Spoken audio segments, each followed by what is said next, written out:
Hello, my YouTube family. I hope you're all doing great.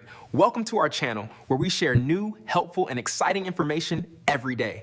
Please remember to subscribe, like, and share this video. Leave a comment below to help the community grow.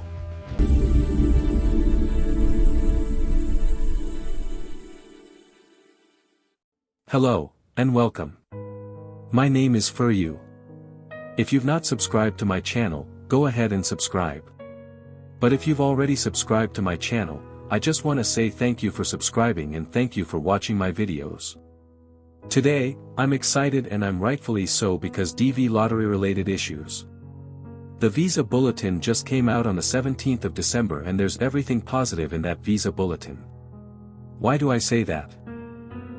Because compared to DV 2025, DV 2026, they are way much ahead, and the embassies also are performing very well, so that's a very good thing. As you all know that I'm usually pretty much focused on Africa, but this year, I'm exceptionally also focused on a region which is Oceania, which I've never been because, you know, I never host anybody from there. But this year, I have a couple people. I have people from Fiji, I have people from that region who I'm gonna be hosting, so I'm exceptionally also, you know, excited about, Oceania, which is currently at 1,175. The visa bulletin for Africa is at 45,000. Exceptions are Algeria, which is at 37,000, and Egypt, which I believe is at 21,000. Europe, I think, is at 11,000 and Asia is like at 30,000. The other countries, I don't host a lot of people from those regions, so I'm not gonna speak for them, and I don't follow their visa bulletins as much as Africa, Europe, Asia and Oceania. So those are the people who apply for hosting, so that's why I'm excited about those. One thing I've experienced that I'm gonna talk about is the challenges to switch embassies. I've seen a couple of people who've been successful at switching embassies. Usually if your number is not current, you can just go in there, email KCC if you want to change your embassy.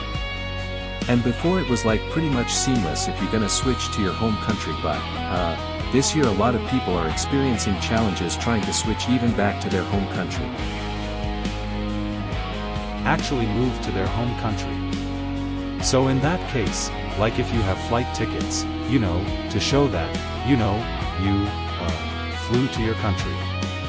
Also, if you have, like if you enter the country, you know, you got a stamp to show that you're entering that country, so you need that as proof of entering that country with a date on it, and then you need some form of like, you know, proof of residency.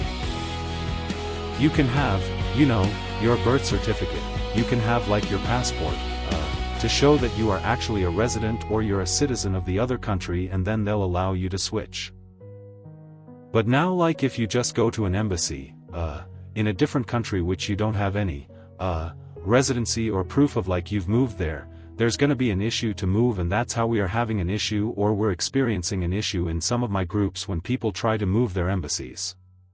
And like I told you from the story in the beginning where somebody like, you know, is ending up in a dilemma where they don't know if they're gonna be scheduled or not.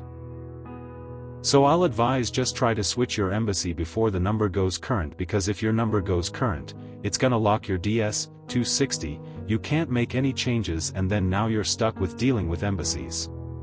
Let's go back to the visa bulletin. The visa bulletin is at 45,000 for Africa, and like I said, the embassies also are performing very well. But one thing I've noticed, like as much as the visa bulletin is going like really fast, I've noticed like a lot of denials for this year compared to the other years. I've been doing this for like about 3 years. I've noticed like denials for, you know, stupid stuff that before you would get away with it but now you can't. One, we're gonna talk about work experience. Like if you're gonna use work experience too, and you don't have high school, make sure it's something that's strong, something that, you know, like the current president is big on being rich and being smart, so just make sure, like if you're gonna use something that's work experience related, don't just do like just any work experience. Make sure like it meets, the guidelines and is, you have a strong case of like using work experience, otherwise you'll need high school. Currently, I know one embassy that is notorious for denying people if they're using work experience is Doha, because I have 4 people in Doha who are denied on work experience. So if you're in Doha embassy, watch out and make sure, like if you're using work experience, you have a very, very strong work experience that you're gonna go with and have like supporting documents and all that, otherwise you're gonna be denied your visa. One thing, like, if you've been following me for a while, you'll realize, like, I talk about the DV 2023, how it went bad. DV 2024, all numbers went current. I'm hosting people with 100,000 case numbers. It went good. And then DV 2025, it did so bad again, but then again, in DV 2026, if the trends keep going the way they are going, then we're gonna have a very good year for DV 2026. So I hope that's not the pattern where one year's bad, the other one is good. I hope that it just stays like all years are good. That's what everybody wants, right?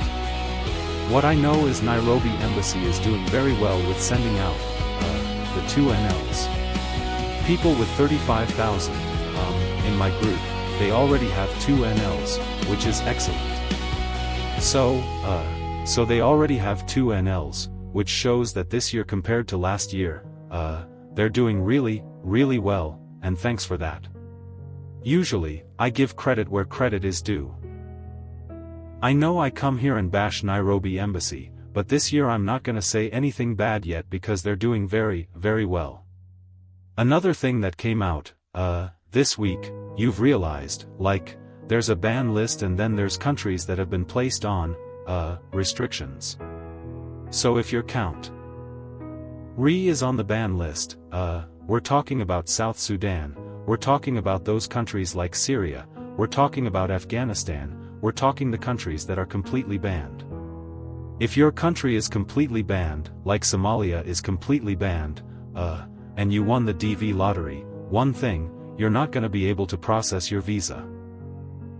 And if you already processed your visa before the country was put on a ban list and then you have your visa and you never traveled or you didn't travel and come to the US right away, you might be denied entry. And as I've shown you a visa of somebody from South Sudan who had the visa in his passport, but then at the port of entry, the visa was cancelled without prejudice. So if your country is banned, you show up at the port of entry, then your visa can be cancelled without prejudice, which means, like, it's not something that you did, it's not your fault that this visa is getting cancelled.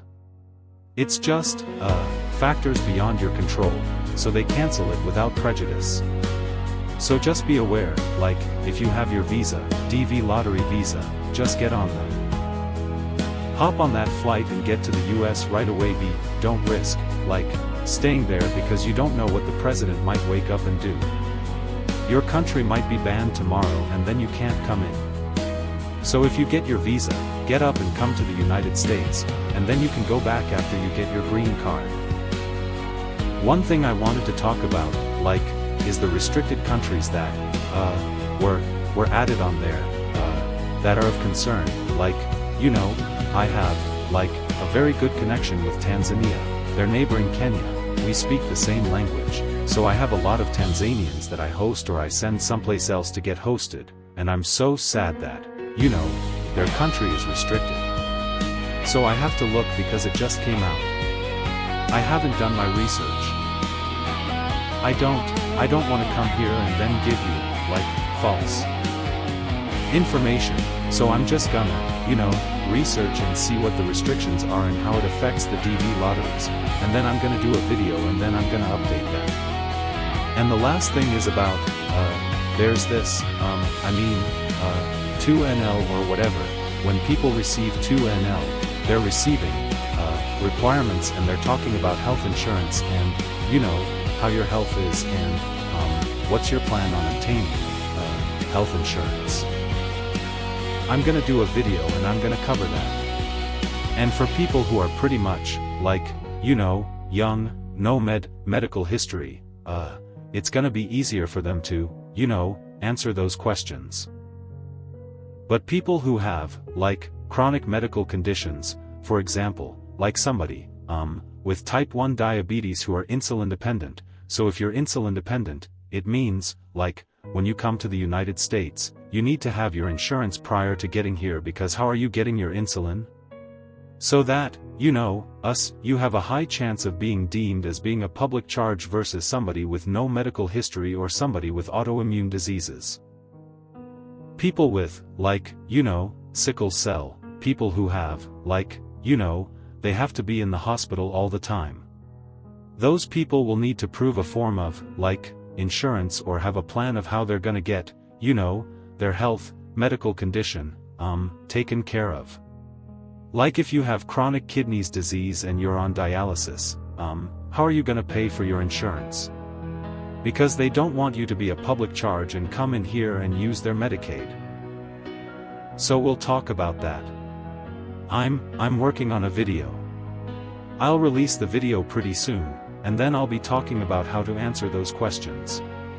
This is gonna affect people with chronic, medical conditions, people like, like I said, people on dialysis, people who are type 1, need insulin or are insulin dependent, people with sickle cell, people with, like, chronic cardiac disease that they have to be, like, on the medications to control their blood pressure, control their rate and stuff like that.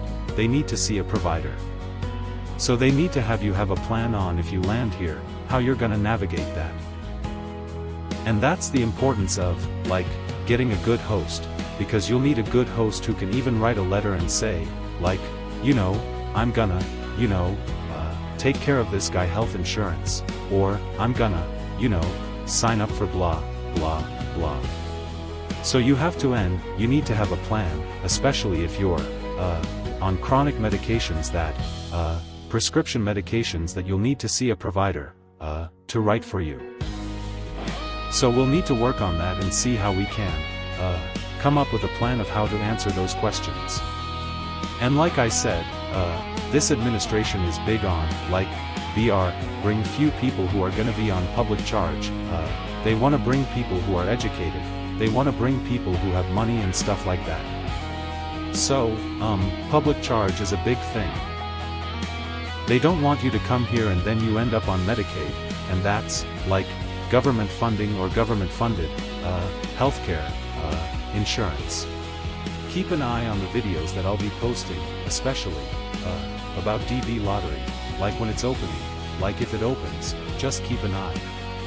I'm gonna do a video and I'm gonna notify all of you, when it opens.